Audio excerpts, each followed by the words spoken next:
মক্কার আকাশে সেদিন এক অদ্ভুত রুক্ষতা ছড়িয়েছিল। পথঘাট ছিল ধুলোময়, প্রচণ্ড রোদে যেন চারপাশ পুড়ে যাচ্ছিল। ঠিক তখনই ক্ষুধার্ত শিশুনবী মোহাম্মদ সাল্লাল্লাহু আলাইহি ওয়াসাল্লাম মক্কার ধুলোমাখা পথ ধরে হাঁটছিলেন। তার অদূরে ছিল আবু জাহেলের খেজুর বাগান। সেখানে আবু জাহেল একজন ইহুদি ব্যক্তির সাথে খেজুরগুলো বস্তায় ভরছিল। অতঃপর ক্ষুধায় কাতর শিশুনবী মোহাম্মদ দুইটি খেজুরের আশায় বাগানের দিকে এগিয়ে গেলেন। তিনি ধীর পায়ে পৌঁছে আবু জাহেলকে সালাম দিয়ে বিনীতভাবে বললেন, চাচাজান, আমার খুব ক্ষুধা পেয়েছে, আমাকে দুইটি খেজুর দিবেন? আবু জাহেল তাচ্ছিল্যের দৃষ্টিতে তাকিয়ে বলল, হে মোহাম্মদ, খেজুর আমি তোমাকে দিতে পারি, তবে একটি শর্ত রয়েছে। ওই ইহুদি ব্যক্তিটির কাছে বস্তা আছে, তুমি তা মাথায় করে আমার বাড়িতে পৌঁছে দাও, তাহলেই খেজুর পাবে। তখন শিশুনবী মোহাম্মদ তৎক্ষণাৎ সেই ইহুদি ব্যক্তির কাছে গেলেন। ইহুদি ব্যক্তি তখন বিস্মিত হয়ে বললেন, হে বালক মোহাম্মদ, তুমি কেন এসেছো?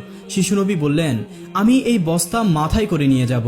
ইহুদি বললেন, এই কচি বয়সে তুমি এই ভারী বস্তা বহন করতে পারবে? তিনি উত্তর দিলেন, অবশ্যই পারবো। অতঃপর সেই ধুলোমাখা ক্ষুদ্র দেহে ছোট ছোট পায়ে শিশুনবী মোহাম্মদ সাল্লাল্লাহু আলাইহি ওয়াসাল্লাম বিশাল বস্তা মাথায় নিয়ে হাঁটতে লাগলেন। ক্লান্তি সত্ত্বেও তার মুখে ছিল অপার্থিব শান্তি, এবং তার পিছনে হাঁটছিলেন আবু জাহেল ও সেই ইহুদি ব্যক্তি। কিছুক্ষণ পর তিনি বস্তাটি আবু জাহেলের বাড়ির সামনে রাখলেন। তখন ইহুদি ব্যক্তি বস্তাটি বাড়ির এক কোণে রেখে দিল। তখন শিশুনবী মোহাম্মদ বললেন, চাচা, এখন আমাকে খেজুর দেবেন? আবু জাহেল তখন মাত্র একটি খেজুর দিল। শিশুনবী নরম কণ্ঠে বললেন, চাচা, আর একটি খেজুর দেবেন না? এই নিষ্পাপ অনুরোধে আবু জাহেলের রাগ যেন আগুনে ঘি পড়ার মতো জ্বলে উঠল। সে প্রচণ্ড রাগে শিশুনবীর গাল মোবারকে একটি চর বসিয়ে দিল। তখন যেন আকাশও কেঁদে উঠল। এমন নিষ্পাপ শিশুর উপর এই কি অবিচার! এরপর আবু জাহেল হাসতে হাসতে ঘরে চলে গেল। তখনই ঘটল এক অলৌকিক ঘটনা। খেজুরের বস্তা খুলতেই আবু জাহেল হতবাক হয়ে দেখল সব খেজুরগুলো পাথরে পরিণত হয়ে গেছে। এই দৃশ্য দেখে ইহুদি ব্যক্তি বিস্ময়ে স্তম্ভিত হলো। সে দ্রুত তার নেতার কাছে এই অলৌকিক ঘটনার কথা জানতে ছুটে গেল। কিন্তু আবু জাহেল ঘর থেকে বেরিয়ে এসে কটাক্ষ করে বলল, হে মোহাম্মদ, তুমি তো বড়ই জাদুকর, আমার খেজুরগুলো জাদু করে পাথর বানিয়ে দিয়েছ। শিশুনবী মাথা নিচু করে নরম কণ্ঠে বললেন, চাচা, আমি তো কিছুই জানি না। এই কথার পর আবু জাহেল আবারও তার গালে আরেকটি চর বসিয়ে দিলেন। নাউযুবিল্লাহ! চরের শব্দে যেন আবারও আকাশ কেঁপে উঠল। শিশুনবীর চোখে জমল এক ফোঁটা অশ্রু, কিন্তু তিনি শুধু বললেন, চাচা, আপনার হাতে ব্যথা লাগেনি তো? কি অপূর্ব মমতা! নিজে আঘাত পেয়েও আঘাতকারীর ব্যথার চিন্তা করলেন। অতঃপর শিশুনবী হযরত মুহাম্মদ সাল্লাল্লাহু আলাইহি ওয়াসাল্লাম অপমান ও ব্যথার ভার নিয়ে বাড়ি না ফিরে চুপচাপ একটি নির্জন জঙ্গলে নদীর কিনারায় চলে গেলেন এবং নিঃশব্দে বসে রইলেন। এই দৃশ্য দেখে আশেপাশের গাছপালা, পাহাড়, পর্বতরাও যেন কেঁদে উঠল। তারা বলতে লাগলো, আহা, যিনি না থাকলে এই আসমান জমিন কিছুই সৃষ্টি হতো না। সেই মহান নবী আজ ক্ষুধার্ত, অপমানিত এবং উপেক্ষিত। কিন্তু পাষাণ হৃদয়ের আবু জাহেলের মনে তবুও সামান্যতম অনুতাপ জাগলো না। এদিকে ইহুদি ব্যক্তি তার নেতার কাছে গিয়ে বলল, আজ আমি এমন এক ঘটনা দেখলাম যা কল্পনাকে অতিক্রম করে। আব্দুল্লাহর পুত্র মোহাম্মদের এমন ক্ষমতা আছে যা পৃথিবীতে আর কারোর নেই। তাকে চর মারার কারণে খেজুরগুলো সব পাথরে পরিণত হয়ে গিয়েছে। এটা কি জাদু নাকি অলৌকিক ক্ষমতা? নেতা তখন বললেন, আমাদের ধর্মগ্রন্থে শুনেছি মোহাম্মদ নামে একজন শ্রেষ্ঠ ও শেষ নবী আসবেন। তবে এই মোহাম্মদ কি সেই মোহাম্মদ? এটা নিশ্চিত করতে আমাদের ধর্মগুরুর পরামর্শ প্রয়োজন। যদি এটা সত্য হয় তাহলে তাকে হত্যা করা আমাদের একান্ত কর্তব্য। তুমি দ্রুত আমাদের ধর্মগুরুর কাছে এই খবর পৌঁছে দাও। তখন ইহুদি ব্যক্তি আবু জাহেলের বাড়ির দিকে রওনা হলেন। কিন্তু যাওয়ার পথে খেজুর বাগানের কাছে পৌঁছে তিনি দেখলেন সবগুলো খেজুর গাছের খেজুর পাথরে পরিণত হয়ে গেছে। তাই হতবাক হয়ে তিনি দ্রুত আবু জাহেলের বাড়িতে গিয়ে বললেন, ভাই, তোমার খেজুর বাগানের সবগুলো খেজুরই তো পাথর হয়ে গেছে। এখন যদি এগুলো আর ফিরিয়ে আনা না যায় তবে বিশাল ক্ষতি হয়ে যাবে। এর একমাত্র উপায় হলো শিশু মোহাম্মদের কাছে ক্ষমা চাওয়া। কিন্তু আবু জাহেলের মতো নিষ্ঠুর ও ধূর্ত ব্যক্তি ক্ষমা চাওয়ার পাত্র ছিল না। সে চালাকি করে বলল, ঠিক আছে, চলো মোহাম্মদের বাড়িতে গিয়ে দেখি। অতঃপর তারা শিশু নবীর বাড়ির দিকে রওনা হলো। শিশু মোহাম্মদ সাল্লাল্লাহু আলাইহি ওয়াসাল্লাম তখন চাচা আবু তালিবের সঙ্গে থাকতেন। আবু তালিব তখন ঘরে একা ছিলেন। আবু জাহেল এসে বলল, হে আবু তালিব, মোহাম্মদ কোথা থেকে এমন জাদু শিখল? সে তো বড় এক জাদুকরে পরিণত হয়েছে। আমার খেজুর বাগানের সমস্ত খেজুরগুলো সে পাথরে পরিণত করে দিয়েছে। তুমি কি তার খবর রাখো? এখন কোথায় গেল সে? দেখো কোনো পাহাড়ের কিনারায় জঙ্গলের ভাগ ভাল্লুক তাকে খেয়ে না ফেলে। এই কথা শুনে আবু তালিব আর দেরি করলেন না। তিনি তৎক্ষণাৎ শিশু নবীকে খুঁজতে বেরিয়ে গেলেন। এদিকে শিশু নবী পাহাড়ের কিনারায় বসে কাঁদছিলেন এবং বিড়বিড় করে বলছিলেন, আজ যদি আমার মা বাবা বেঁচে থাকতেন তাহলে কেউই আমার সাথে এমন আচরণ করতে পারতো না। আমি আজ বড্ডই একা। তার কান্না দেখে জঙ্গলের বাঘ ভাল্লুক হরিণ সবাই এগিয়ে এলো। তারা তার ব্যথায় ব্যথিত হয়ে কাঁদতে লাগলো এবং বলল, ইয়া রাসূলুল্লাহ, ইয়া রাহমাতাল্লিল আলামিন, এই জ্বর যেন আমাদের গায়ে লেগেছে। তুমি আর কেঁদো না। তোমার এই কান্না আমরা আর সহ্য করতে পারছি না। কিছুক্ষণের মধ্যেই চাচা আবু তালিব সেখানে পৌঁছে শিশু নবীকে সেই কান্নারত অবস্থায় দেখতে পেলেন। এই দৃশ্যে তিনি বিস্মিত ও মর্মাহত হলেন। তিনি সান্ত্বনা দিয়ে বললেন, তোমাকে এমন কষ্ট দিয়েছে? আমি তো আছি। আমার জীবদ্দশায় কেউ তোমাকে আঘাত করতে পারবে না। এরপর তিনি শিশু নবীকে নিয়ে বাড়ি ফিরলেন। সেই রাতেই আবু তালিব আবু জাহেলের বাড়িতে গিয়ে বললেন, তুমি তাকে জাদুঘর বলছো? অথচ সে তো কিছুই চায়নি। সে তোমার খেজুর নেয়নি, তোমার বিরুদ্ধে কিছুই বলেনি। তুমি দেখো, এই শিশুর চোখের অশ্রু একদিন পাহাড়ও গলিয়ে দিবে। এই বলে তিনি চলে আসলেন। আবু জাহেল কোনো জবাব দিল না, কারণ সে মনে মনে শিশু নবীর মধ্যে কিছু অলৌকিক শক্তির উপস্থিতি টের পেয়েছিল, কিন্তু অহংকারে তা স্বীকার করতে পারল না। অতঃপর সেই রাতে মক্কার আকাশে উজ্জ্বল আলো জ্বলে উঠল। সবাই ভাবল হয়তো কোনো নক্ষত্র পড়েছে, কিন্তু তখন ফেরেশতারা একে একে নেমে এলেন। এক ফেরেশতা আরেকজন ফেরেশতাকে বললেন, এই শিশুর চোখের অশ্রু দিয়ে একদিন মহাগ্রন্থ নাজিল হবে। এই শিশুই হবেন শ্রেষ্ঠ নবী, সমগ্র বিশ্বের জন্য রহমতের প্রতীক। এদিকে ইহুদি কাফেররা এই অলৌকিক ঘটনার কথা শুনে শিশু নবী মোহাম্মদ সাল্লাল্লাহু আলাইহি ওয়াসাল্লামকে হত্যার ষড়যন্ত্রে মেতে উঠল। তারা চেয়েছিল শেষ নবী তাদের বংশে জন্ম নিক। একজন ইহুদি তাদের ধর্মগুরুর কাছে গিয়ে পুরো ঘটনাটি খুলে বলল। ধর্মগুরু বললেন, আমি তাকে চিনেছি। সে সেই নবী যার উল্লেখ আমাদের কিতাবের মধ্যে রয়েছে। তার দুইটি চিহ্ন হলো, তার কাঁধে থাকবে মোহরে নবুয়ত আর দৃষ্টিতে থাকবে অপার করুণা। তখন একজন জিজ্ঞেস করল, তাহলে কি আমরা ঈমান আনবো? ধর্মগুরু মাথা নিচু করে বললেন, আমরা চেয়েছিলাম শিশুটি আমাদের বংশে জন্ম নিক, তাই আমরা সত্যকে অস্বীকার করব। অন্যদিকে প্রতি বছর আবু তালিব ব্যবসার জন্য সিরিয়া যেতেন। সেদিনও তিনি সিরিয়ায় সফরের প্রস্তুতি নিলেন। শিশুনবী মোহাম্মদ সাল্লাল্লাহু আলাইহি ওয়াসাল্লাম তখন তার কাছে এসে বললেন, চাচা, আমিও আপনার সঙ্গে সিরিয়া যাব। আবু তালিব তার অনুরোধ ফেলতে পারলেন না, তাই তিনি পরদিন শিশু নবীকে নিয়েই সিরিয়ার উদ্দেশ্যে রওনা হলেন। কিছু পথ অতিক্রম করে তাদের কাফেলা বুসরা নামক একটি স্থানে বিশ্রাম নিচ্ছিল। সেখান থেকে কিছুটা দূরে একটি খ্রিস্টান গির্জা ছিল। সেখানে সে যুগের বিখ্যাত পণ্ডিত খ্রিস্টান ধর্মগুলো বাহিরা বাস করতেন। অতঃপর সেই কাফেলা যখন আবার চলতে শুরু করলো, বাহিরা লক্ষ্য করলো শিশু মোহাম্মদ সাল্লাল্লাহু আলাইহি ওয়াসাল্লামের মাথার উপরে একখণ্ড মেঘ তার সঙ্গে ছায়া দিয়ে চলছে। এই অলৌকিক দৃশ্যে তিনি বিস্মিত হলেন। তিনি তাদের ধর্মগ্রন্থ পর্যালোচনা করে বুঝতে পারলেন এই কাফেলাতেই শেষ নবী রয়েছেন। তাই তিনি দ্রুত কাফেলার একজন লোককে ডেকে বললেন, আমরা তোমাদের জন্য একটি দাওয়াতের আয়োজন করেছি, যাও কাফেলার সবাইকে আমার দাওয়াতে নিয়ে এসো। অতঃপর তারা সবাই আমন্ত্রণে সাড়া দিয়ে গির্জায় প্রবেশ করলো। বাহিরা বললেন, প্রিয় ভাইয়েরা আমার, আমি তোমাদের সবাইকে দাওয়াত দিয়েছি, এই দাওয়াত তোমরা কবুল করো। অতঃপর খ্রিস্টান ধর্মগুরু বাহিরা সবাইকে পেট ভরে খাওয়ালেন। কিছুক্ষণ পর তিনি আবু তালিবকে ডেকে বললেন, হে কাফেলার নেতা, এই শিশুর পিতামাতা নিশ্চয়ই ইন্তেকাল করেছেন।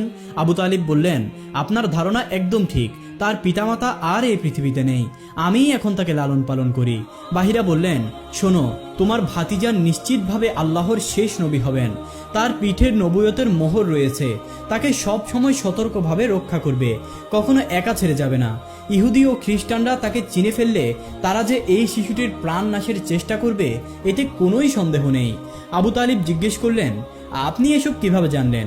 বাহিরা উত্তর দিলেন, আমি আমাদের পবিত্র ধর্মগ্রন্থ তাওরাতে এই ঘটনার বর্ণনা পেয়েছি। এখন যাও, তুমি গিয়ে তোমার ভাতিজাকে এখানে নিয়ে আসো। তখন আবু তালিব শিশু মোহাম্মদ সাল্লাল্লাহু আলাইহি ওয়াসাল্লামকে আনতে গেলেন। কিছুক্ষণ পর বাহিরা দেখলেন আরেকটি কাফেলা রওনা হচ্ছে। তিনি তাদের কাছে গিয়ে জিজ্ঞেস করলেন, তোমরা কারা, কোথায় যাচ্ছ? তারা বলল, আমরা রোমের সৈন্য। আমাদের বাদশাহ জানিয়েছেন পৃথিবীতে নাকি শেষ নবী এসেছেন। আমরা তাকে খুঁজে হত্যা করতে এসেছি। আপনি কি তার কোনো সন্ধান দিতে পারেন? বাহিরা বললেন, তোমরা বৃথাই তাকে খুঁজে বেড়াচ্ছ। আল্লাহ রাব্বুল আলামিন যদি তার শেষ নবীকে পাঠিয়ে থাকেন তাহলে তিনি নিজেই তাকে রক্ষা করবেন, কেউ তাকে হত্যা করতে পারবে না। অতএব তোমরা ফিরে যাও। তার এই কথা শুনে সৈন্যরা আবার রোমে ফিরে গেল। সেই দিন রাতে বাহিরা আবু তালিবকে গির্জায় ডেকে বললেন, দেখলে আমার কথা সত্য, ইহুদি ও খ্রিস্টানরা শেষ নবীর সাথে শত্রুতা পোষণ করে। তারা তাকে পেলে অবশ্যই হত্যার চেষ্টা করবে। তাই এখন তাকে নিয়ে বিদেশে যাওয়া ঠিক হবে না। অতএব তোমরা ফিরে যাও। পরদিন আবু তালিব সিরিয়া সফর বাতিল করে মক্কার পথে রওনা হলেন। যাওয়ার পথে তারা একটি ঘোড়া দেখলেন, কিন্তু সেটার কাছে কোনো মানুষ ছিল না। অতঃপর তারা সেই ঘোড়াটির কাছে গিয়ে দেখলেন ঘোড়াটির পাশে একজন লোক অচেতন অবস্থায় পড়ে আছেন। আসলে সে একজন ইহুদি ছিল, যে কিনা শিশু নবীকে হত্যা করতে এসেছিল। কিন্তু শিশু নবী মোহাম্মদ সাল্লাল্লাহু আলাইহি ওয়াসাল্লাম নিজেই তাকে পানি পান করিয়ে বাঁচিয়ে তুললেন। অতঃপর তাকে সঙ্গে নিয়ে কাফেলাটি আবার পথ চলতে শুরু করলো। চলতে চলতে কাফেলাটি একটি সমুদ্র তীরে পৌঁছালো, যেখানে জেলে সম্প্রদায়ের বসবাস ছিল। কাফেলাটি সেখানেই বিশ্রাম নিচ্ছিল। তখন তারা দেখতে পেল জেলেরা মূর্তি পূজারী ও কুসংস্কারে আবদ্ধ ছিল। আবু তালিব তখন দেখলেন তারা মূর্তির পূজা করছে।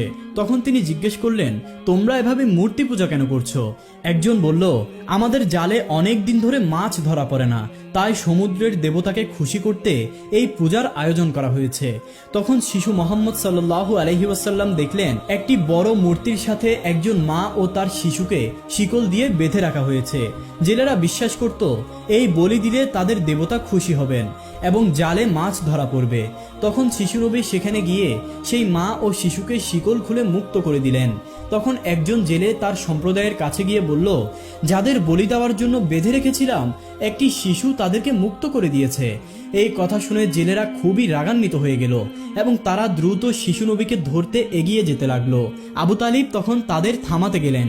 ঠিক তখনই সবাই দেখল সমুদ্রের কাছের মূর্তিটি নিজের থেকেই ভেঙে পড়ল এবং সমুদ্রের ঢেউয়ে অসংখ্য মাছ উঠে এলো। এরপর জেলেরা প্রচুর মাছ ধরল এবং আনন্দে উৎফুল্ল হয়ে উঠল।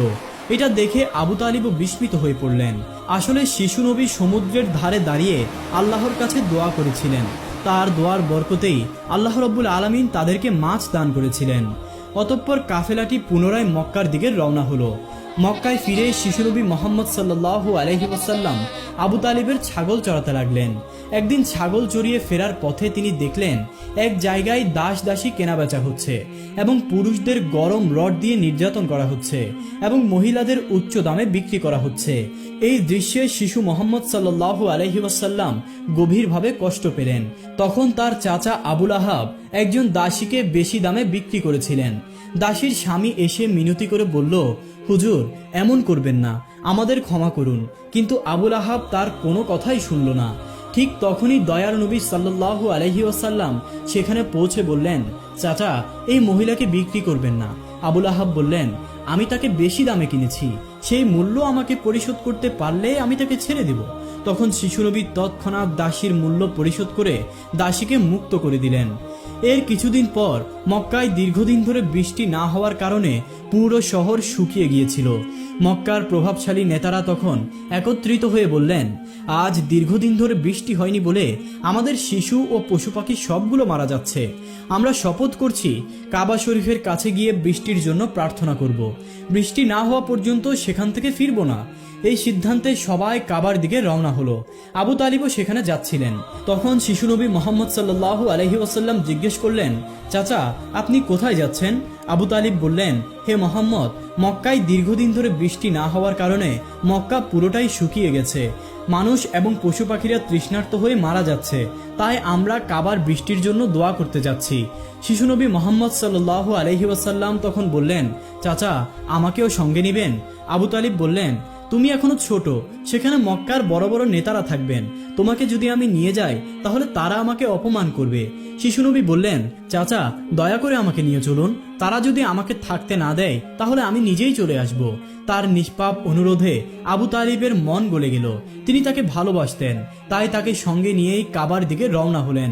অতঃপর তারা কাবায় পৌঁছে দেখলেন মক্কার নেতারা ও আশেপাশের নারী পুরুষ সবাই সেখানে উপস্থিত। তারা শপথ করেছিল বৃষ্টি না হওয়া পর্যন্ত কাবা আঁকড়ে থাকবে।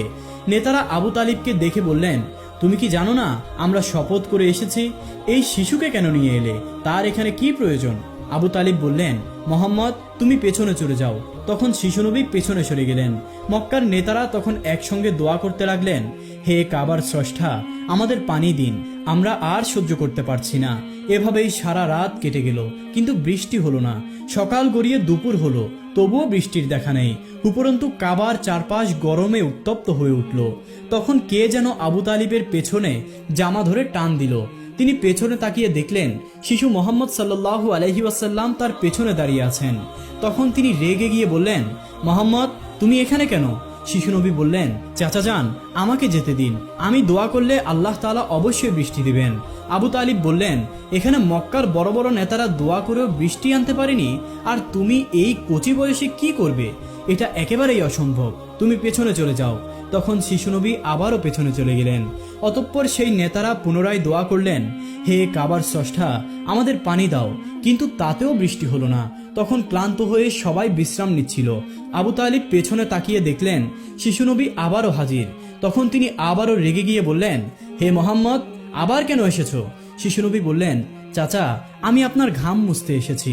এই কথায় আবু তালিবের হৃদয় যেন গলে গেল। তিনি তাকে জড়িয়ে ধরলেন। শিশুনবী আবার বললেন, চাচা আমাকে একবার কাবার কাছে যেতে দিন, আমি দোয়া করলে আল্লাহ তাআলা অবশ্যই বৃষ্টি দিবেন। একজন নেতা এই কথা শুনে বললেন, হে মোহাম্মদ এগিয়ে যাও। কিন্তু কেউ কেউ তখন আপত্তি করে বললেন, আমরা এত বড় বড় নেতারা থাকতে একটি শিশু সামনে গেলে আমাদের মান সম্মান সব ধুলোয় মিশে যাবে। অবশেষে অনেক তর্কের পর শিশু মোহাম্মদ সাল্লাল্লাহু আলাইহি ওয়াসাল্লামকে কাবার সামনে যাওয়ার অনুমতি দেওয়া হলো।